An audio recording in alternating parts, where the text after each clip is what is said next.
Friends, ఈ వీడియోలో మన వెంకటగిరి నుంచి వచ్చి ఇక్కడ ఒక డ్రైవర్ అన్నకి ఎలాంటి రూమ్ ఇచ్చారో చూపిస్తాను. పాప మా అన్న రూమ్ చూస్తేనే చాలా బాధేస్తుంది.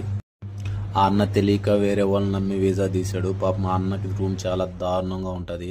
లైట్ సరిగా పనిచేయదు, గందరగోళంగా అండర్ గ్రౌండ్లో ఇచ్చారు కానీ ఫోన్కి సిగ్నల్ రాదు, పందికుక్కలు అయి తిరుగుతూ ఉంటాయి. గందరగోళంగా ఉంది రూమ్. పాపం బాత్రూంలో కూడా నీళ్లు సరిగా రావంట. బాత్రూమ్ కూడా గందరగోళంగా ఉంటుంది. అసలుకి వాసనగా ఆ రూమ్ అంతా ఇవన్నీ క్లీన్ చేసుకున్నాడు. ఆయన క్లీన్ చేసుకున్నా కానీ ఎక్కడ వస్తువులు అక్కడే. కింద అండర్ గ్రౌండ్లో పందుకుక్కులు అవి తిరుగుతూ ఉంటాయి. అవి లైట్ పని చేద్దామా పని చేయకూడదా అని ఉంటుంది.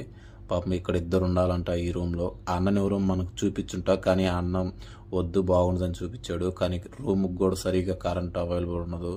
అస్సలకు ఫోన్ సిగ్నలే రాదు. ఇంటింట్లో వాళ్ళతో మాట్లాడాలన్నా కానీ భలే ఇబ్బంది పడుతూ ఉంటాడు.